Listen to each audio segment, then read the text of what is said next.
We left off 768. It's interesting.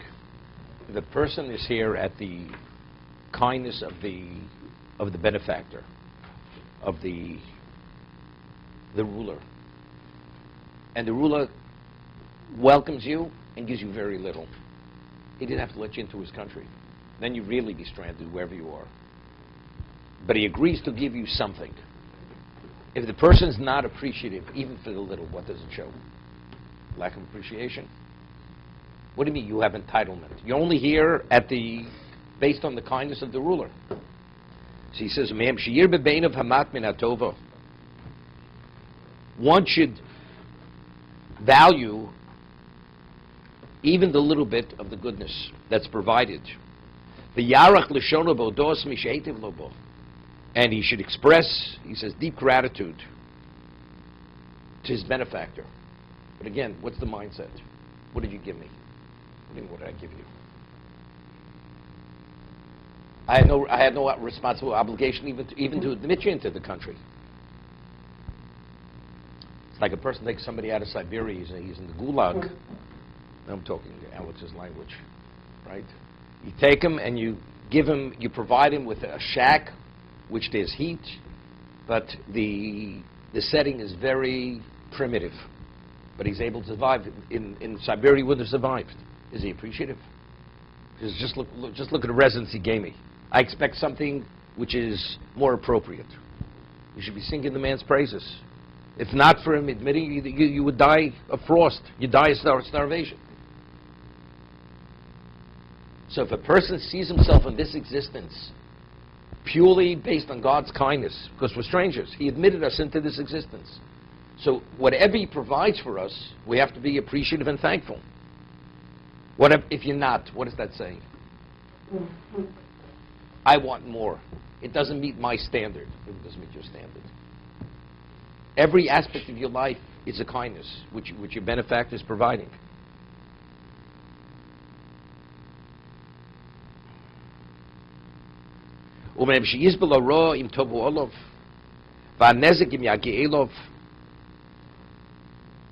He said he should tolerate the misfortune which comes upon him, or the harm which comes upon him. As a result of his humble spirit.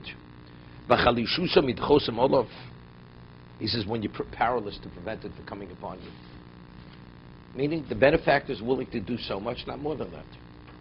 And if it happened, he's not willing to provide more. Why should he be broken-spirited? Well, I was expecting more. But what's the basis for the expectation of more? I'll give you an example. A person is shipwrecked, swims to an island, it's barely a setting for survival. He's thankful. Who's he going to complain to? He makes the best of it. But if there's a person providing for him and doesn't provide sufficiently, he has a claim against that person. You should be kinder to me. Why should I be kinder to you? Well, as a human being, I owe you nothing. And he understands he owes him nothing.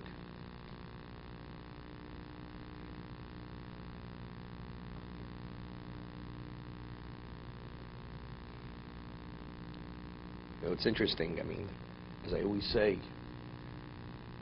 democracy is a phenomenal thing, but it has a very, very serious downside to it. When a person lives within a monarchy, what is the understanding of life? You're here based on the kindness of the monarch. Whatever you have, your life is because the monarch chooses not to take it. The more he gives, the more appreciative you are. He gives less, there's no complaints. Because you understand you're only here based on his what? Based on his kindness. Democracy means I have a right like anyone else has a right. I have an entitlement. That's the question. To what degree are you entitled? So one time the mindset in this country was you're entitled to every level of opportunity. That's your entitlement. Not to be given anything as a citizen. To be given opportunity like anyone else has opportunity. But all that's changed. The entitlement is no. I'm entitled to be provided for. endlessly. And if not, I'm not happy about it. And I have a right to make a claim. Right? That's what's happened. But the moment you have a sense of entitlement, that means you have a certain independence. Then it's a whole different, so the whole sense of subservience and subordination is gone. And appreciation is no longer the same. Al-Kain Kabbalah al-Atzmu ha'ochi Tanoy Ageris B'Lavazer. Therefore, the Chovos HaLevavos says, my brother, accept upon you all the preconditions of what a stranger means in this existence. Boger bemes, you're a stranger. And truthfully, you're a stranger.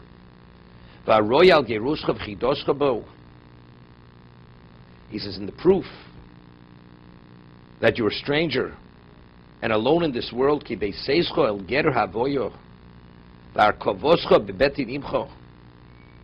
says, when you were about to be born, or when you're from the time of conception, when you were gestating and developing in the womb of your mother, all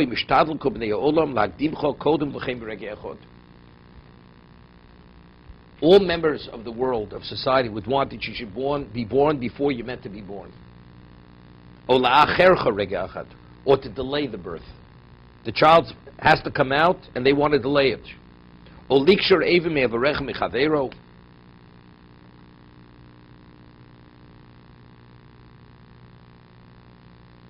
He says, join one limb to another, or latiro, or to separate.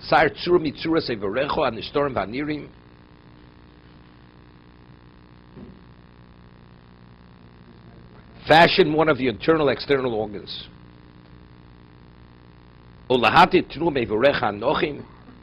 You want a limb or an organ that has one function, it should have another function. Or to immobilize an organ that's meant to be mobile.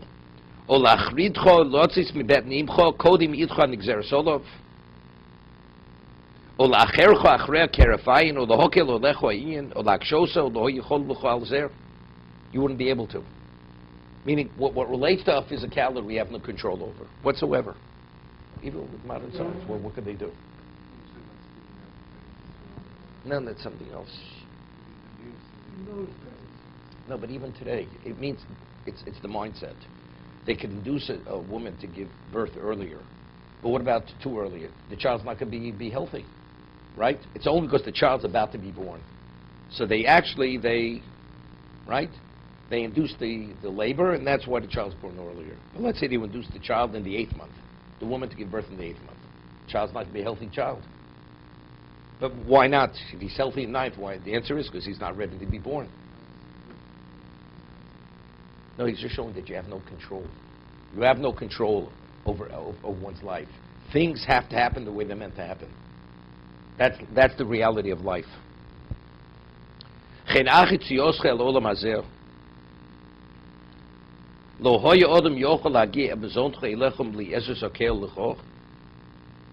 Once you're born into existence, your sustenance only comes to you only because God wills that you should have sustenance.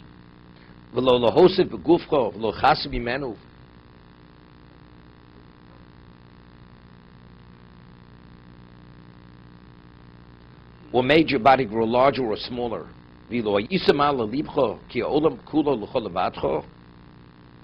Nishamein Yoshev. He says, if the world was yours alone and had no other inhabitants,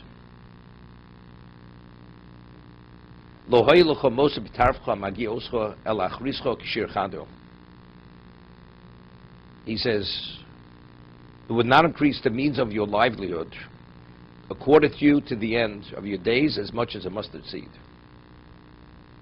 Not sure what that means. Let's say you have to divide the pie among 10 people. But if the 5 people, so you have a larger portion. I think he means to say, whatever is you're meant to have, let's say a person has enough to provide for himself. Right? You can't have more than the maximum. You can't have more than the maximum. In terms of sustenance, providing for yourself.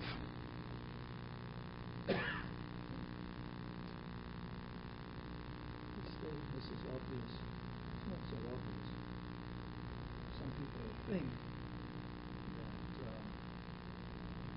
it's demand of others to diminish their own situation. There are a few vendors out there selling the answer.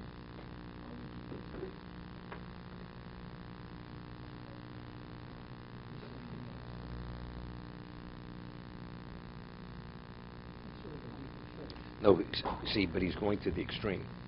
First one, if you're the only human being in the world, there's endless sustenance in the world. Do you think you have more or less? He says, you have it all. But as much as you need, there's a maximum. Right? You can't add to what you need more than as much as a mustard seed. Because there's a maximum. I mean, how much do you need? If there are others, then you become insecure. So you amass more to protect what you have, not that it's a need. Right? You're right. Yeah, there are other vendors, less competitions. You have a monopoly. Therefore, what? But it doesn't mean to say that you need what you're taking. So in their mind, they're leaving it over for what? For the next generation. And what happens if the next generation squanders it? So what you invested your whole life to secure, the next generation squanders it. And what happens if there is no next generation? What happens to it? Doesn't make a difference. A person still, because of his level of insecurity, he goes and he hoards and he screws himself. Because without having more, he's insecure. Okay, to be continued.